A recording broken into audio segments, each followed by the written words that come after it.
నెల్లూరు జిల్లా ముత్తుకూరు మండలం AP Genco thermal విద్యుత్ కేంద్రం సీఈతో టీడీపీ నాయకులతో కలిసి స్థానికులు ప్లాంట్ ప్రభావిత గ్రామాల ప్రజలు సమావేశమయ్యారు. ఈ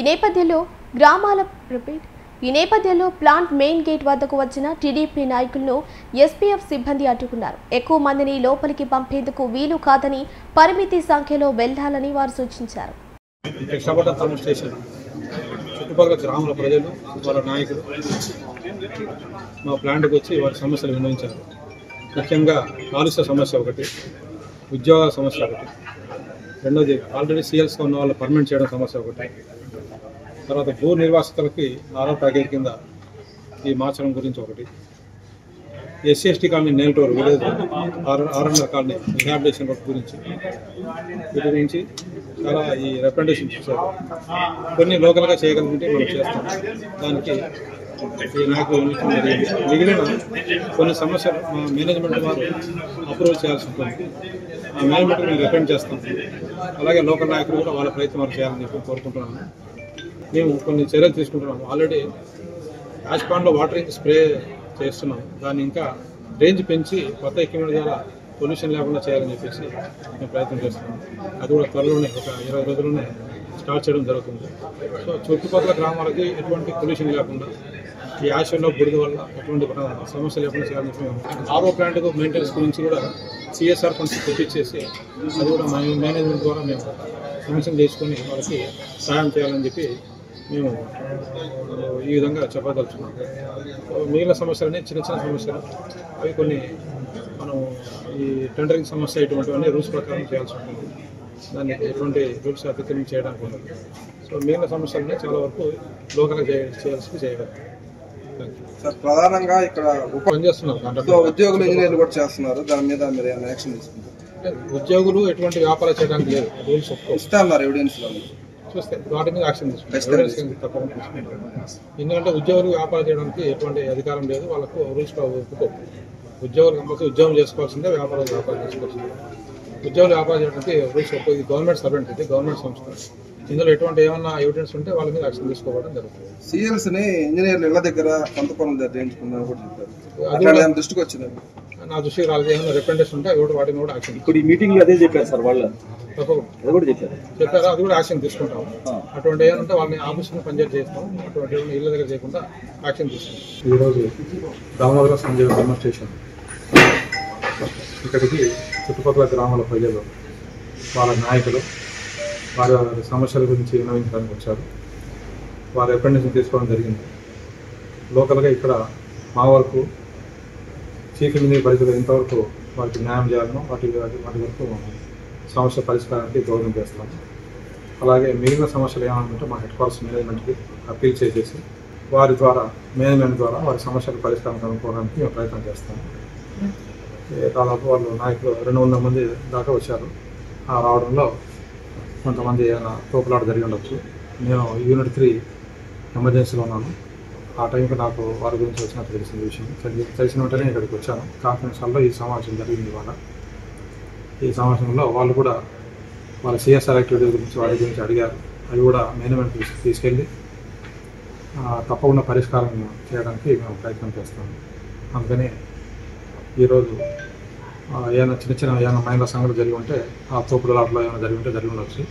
అవి ఉద్దేశపూర్వకంగా జరిగినట్టు కాదని నేను. ఈ ప్లాంట్ గతంలో 2004-2009లో అప్పటి కాంగ్రెస్ ప్రభుత్వం 33,000 మెగావాట్ల ప్రాజెక్టుల్ని ఉత్తరాంధ్రలో వాళ్ళు రానికపోతే అంతా ముత్తుకూరు మండలం మీదకి వస్తే ఆ రోజు ఈ రోజు గౌరవ శాసనసభ్యులు సోమిరెడ్డి చంద్రమోహన్ గారు ఆ రోజు పోరాటం, ఆయనైతే వామపక్షాలతో ప్రజా సంఘాలతో కలిసి ఉద్యమాన్ని చేపట్టి ఆ రోజు 3 ప్లాంట్లకు ఒప్పుకోవాల్సి వచ్చింది. ఒకటి గవర్నమెంట్ ప్రాజెక్టు, 2 ప్రైవేట్ ప్రాజెక్టులకి ఆ రోజు ఒప్పుకోవడం జరిగింది. అది కూడా ఒప్పుకోవడం అంటే మన స్థానికులకి కొంతైనా ఉపాధి మెరుగవుతుంది, నిర్వాసితులకి కూడా వాళ్ళ జీవితాలు బాగుపడతానికి తీసుకున్న రోజు ఒప్పుకోవడం జరిగింది. కానీ ప్లాంట్లు వచ్చినాయి కానీ బ్రతుకులు మారలేదు. ఏమంటే ఉన్న ఉద్యోగాలు ఈ ఉద్యోగం నమ్ముకొని వాళ్ళు బయట ఉద్యోగాలు పోకుండా ఇక్కడ చేరి ఎల్లకాలం జీవితాంతం కాంట్రాక్టర్ లేబర్ కింద పనిచేసుకుంటే బతికే పరిస్థితి అయిపోయింది. ఈరోజు మీరే చూస్తే ఇక్కడ జరుగుతున్నటువంటి దారుణాలు, ఆ రోజు అన్స్కిల్డ్గా ఉన్నటువంటి వాళ్ళు 12 ఏళ్లుగా అదే అన్స్కిల్డ్గా ఉన్నారు. ఈరోజు సెమీ స్కిల్డ్గా ఉన్న వాళ్ళు సెమీ స్కిల్డ్గానే ఉన్నారు. ఎందుకంటే సెమీ స్కిల్డ్ చేయాలా, అది లేదు. ఇవి సమస్యల్లో అదే కాకుండా ఓఎన్ఎంలో ఇక్కడ డిఈలు ఏడీలు ఉన్న వాళ్ళు డబ్బులు తీసుకుని ఉద్యోగాలు తీసుకుని రిక్రూట్ చేస్తున్నారు. అది క్వశ్చన్ చేయాల్సిన ఒక అవసరం వచ్చింది. అదేవిధంగా నాన్ లోకల్గా కడప నుంచి రాయలసీమ నుంచి వస్తున్నటువంటి ఇక్కడ ఒక ఉన్నతాధికారి ఆయన ఇక్కడికి వాళ్ళని కాంట్రాక్ట్ తీసుకొచ్చాడు. ఒక 7 మందిని వాళ్ళ చేత ఇక్కడ బిజినెస్ చేయించుకుంటూ డబ్బులు సంపాదిస్తున్నారు. ఇంకోటి వాళ్ళకి గిఫ్ట్లంట, ఐఫోన్లంట, డైమండ్ రింగు వాళ్ళకి బహుమతి ఇచ్చి వాళ్ళ చేత పని చేసుకుంటూ ఇక్కడ ఉద్యోగులు ఒక వ్యాపారస్తులా తయారైనారు. అది కూడా సిఈ గారు దృష్టికి తీసుకురావాలనే ఉద్దేశంతో రావడం జరిగింది. ఇంకోటి అంటే ఇక్కడ ఎస్టీఎఫ్ స్టాఫ్ మాకు ఈ పక్కన ముసుగుపాడులో కొత్త పాడులో గబ్బిలాలు ఉన్నాయి చెట్లకి. మేము చిన్నప్పటి నుంచి చూస్తున్నాం. ఆ గబ్బిలలాగా వీళ్ళు గేట్ పట్టుకొని బయట ప్లాంట్లో అధికారులు అక్కడ తరివేస్తే ఇక్కడ కూర్చున్నారు. వాళ్ళని ప్రసన్నం చేసుకుంటూ ఈ గేట్ల దగ్గర ఈ ఎస్టీఎఫ్ స్టాఫ్ ఈ బిజినెస్ చేస్తున్నారు, ట్రాన్స్పోర్ట్ బిజినెస్ చేస్తున్నారు. వీళ్ళు వాళ్ళకి సపోర్ట్ చేస్తున్నారు. ఈ రోజు ఇన్ని సమస్యల మీద ఈరోజు వచ్చి సిఈ గారిని కలవడానికి వస్తే ఆ ఎస్టీఎఫ్ స్టాఫ్ వాళ్ళంతా మొండి వైఖరితో పానీయకుండా ఆపారు. మనకి అదే ఎంతసేపు ఆగమంటే కొంచెం ఆగండి అంటుంటే 45 మినిట్స్ ఆగినాం. 45 మినిట్స్ ఆగిన తర్వాత కొన్నిసార్లు లోపల కూర్చుంటామని చెప్పి పోతుంటే వాళ్ళు నిర్దోషంగా గ్లాసులు పెట్టి లోపల గ్లాసులు మమ్మల్ని నెడతారు. గ్లాసులు నెట్టి గ్లాసులు ఇచ్చేస్తారు. మా వాళ్ళకి దెబ్బలు కొట్టడం లేదు. బాబు ఎక్కడ బాబు చూడండి కట్టి పరిస్థితి. ఇంకో బాబు పెట్టి మాటుకుని బాబు పెట్టి దెబ్బలు లేని మా వాళ్ళకి స్వల్ప గాయాలేని మా వాళ్ళకి కూడా ముగ్గురికి. ఇది దురదృష్టకరం. ఈ ఎస్టీఎఫ్ వీళ్ళు ఇంత మొండి వైఖరి ప్రవర్తించడం కరెక్ట్ కాదని చెప్పి తెలియజేసుకుంటున్నాం. అదేవిధంగా ఈరోజు ఇంకో మాట కాకండి గోదండి గారు చెప్పాల్సి ఉంటుంది. ఈ పాపాత్ముడు గతంలో ఈ తీసిన గ్రావెల్ గుంటల్ని ఈ రోజు మనుషులు చనిపోతున్న పరిస్థితుల్లో ఈ రోజు మన నాయకులు ఆ గుంటలు పొడుస్తుంటే చంద్రమోహన్ గారు గుంట తీసి చంద్రమోహన్ గారు పొడుసు అని చెప్పి మాట్లాడుతున్నాడు. ఈ దౌర్భాగ్య పనులు రాజకీయాల్లో ఉన్నప్పుడు సామాజిక సేవ అంటే ఒకటి ఉండాలా మానవతున్న మనిషికి. ఈ రోజు చంద్రమోహన్ గారు గిరిజనుల గురించి తపన పడుతూ ప్రతి కంపెనీలు గిరిజనులు ఆదుకునే విధంగా గిరిజనులను దత్తత తీసుకునే విధంగా మాట్లాడుతున్నారు. ఇటీవల వల్లూరులో ఒక సంజయ్ అనే పాపకి క్యాన్సర్ పాపకి ఆ పాపకి నెలకి 70,000 రూపాయలు మందులు కావాల్సి ఉంటే కంపెనీ వాళ్ళని రిక్వెస్ట్ చేసి నెలకి 70,000 లెక్కన మందులు ఏర్పాటు చేస్తున్నారు. 24 నెలలు. అంతకంటే మానవత దృక్పథ పనులు చేస్తుంటే ఈ దౌర్భాగ్యుడు కాకండి గోవర్ధన్ మా నాయకుడు విమర్శిస్తూ కూర్చున్నారు. ఇది మంచి పద్ధతి కాదు. అదేవిధంగా జన్కో యాజమాన్యం కూడా మేము తీసుకొచ్చిన అన్ని సమస్యల మీద సానుకూల స్పందించినారు. అన్ని విచారణ జరిపి చేపిస్తున్నారు. ఇదే విధంగా వీళ్ళు కానీ ముందుకు పోకపోతే మా గౌరవ శాసనసభ్యులు సోమిరెడ్డి చంద్రబాబు గారి ఆధ్వర్యంలో చంద్రబాబు నాయుడు సీఎం చంద్రబాబు నాయుడు గారిని కలిసి ఈ సమస్యను వదిలిపెట్టేది లేదని చెప్పి సమస్య సాధించి ఈ యొక్క ప్రాజెక్టు మొదలైనప్పటి నుంచి కూడాను ఇక్కడ ఉన్నటువంటి స్థానికులకు కానీ రైతులకు కానీ ఇక్కడ ఉన్నటువంటి వాళ్ళకి ఎవరికి కూడాను ఈ యొక్క ప్రాజెక్టు వల్ల ఉపయోగం లేదనేటటువంటి పరిస్థితులకి మా యొక్క గ్రామాల ప్రజలు ఈరోజు రావడం జరిగింది. అదే ఆవేదన చెందుతున్నారు. అదే ఈ ప్రాజెక్టు మొదలైనటువంటి రోజుల్లో ఆనాటి అజయ్ జైన్ గారు ఇక్కడికి వచ్చి ఈ యొక్క ప్రాజెక్టు హీరింగ్లో మాకు ఈ గ్రామాలన్నీ భవిష్యత్తులో చాలా మెరుగైనటువంటి వాతావరణాలకు వస్తాయి.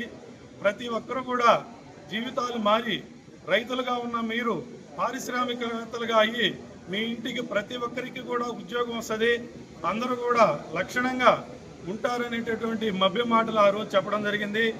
ఆ రోజు నుంచి ఈ రోజు వరకు కూడా మా గ్రామాల్లో ఉన్నటువంటి ప్రజలందరూ ఎదురు చూస్తున్నారు. అయితే ముఖ్యంగా నేను చెప్పదలుచుకుంది ఏంటంటే ఆ రోజు ఈ పొలాలకు సంబంధించి 1,50,000 1,75,000 ఇస్తానని చెప్పి ఆనాటి ముఖ్యమంత్రి రాజశేఖర రెడ్డి గారికి చెప్పడం జరిగింది. అయితే దాన్ని ఆ రోజు ఉన్నటువంటి మా నాయకుడు మా ప్రియతమ నేత సోమిరెడ్డి చంద్రమోహన్ రెడ్డి గారు మమ్మల్ని అందరినీ కూడా ఇక్కడి నుంచి ఒక 3 బస్సుల్లో రాజశేఖర రెడ్డి గారి దగ్గర తీసుకెళ్లాడు. అయ్యా ఈరోజు భూమి కోల్పోతే ఈ రైతులకి న్యాయం జరగదు, వీళ్ళకి తిరిగి అదే డబ్బులకి భూమి రాదని చెప్పి ఆనాటి ముఖ్యమంత్రి రాజశేఖర రెడ్డి దగ్గరికి తీసుకెళ్లి అడిగితే ఆ రోజు మీకు ఏం రేటు కావాలంటే మా నాయకుడు ఆ రోజు నుంచి పోరాటం చేస్తున్నాడు రైతుల కోసం. 7 లక్షల రూపాయలు ఆనాడే ఇప్పించాడు తిరిగి మాకు. తక్కువగా ఉన్నటువంటి కాంగ్రెస్ గవర్నమెంట్లో తక్కువగా వాళ్ళు సెలెక్ట్ చేసినటువంటి అమౌంట్ని ఈ రోజు తిరిగి మళ్ళీ 7 లక్షల రూపాయలకి ఆ గవర్నమెంట్ మీద పోరాడి రైతుల యొక్క అభిమానిగా రైతుల కష్టాల్లో ఉంటే చూడలేనటువంటి వ్యక్తిగా పోరాట యోధుడిగా పేరు పొందినటువంటి మా నాయకుడు సోమిరెడ్డి చంద్రమోహన్ రెడ్డి గారు ఆ ప్రాజెక్టు పెట్టిన రోజు నుంచి పోరాటం చేస్తానే ఉన్నాడు. ఆ రోజు రైతులను అలా ఆదుకున్నాడు. ఈ రోజు మా కష్టాలను చెప్పుకోవడానికి వస్తే ఈ రోజు కూడా మళ్ళీ తిరిగి ఈ బాధలన్నింటినీ ఈ జన్కో వాళ్ళకి చెప్పి తిరిగి మళ్ళీ ఈ రోజు మేము వెళ్ళి మా ఎమ్మెల్యే గారికి చెప్పుకోవాలని చెప్పి మా గ్రామస్తులు అందరం కూడా నిర్ణయించుకున్నాం.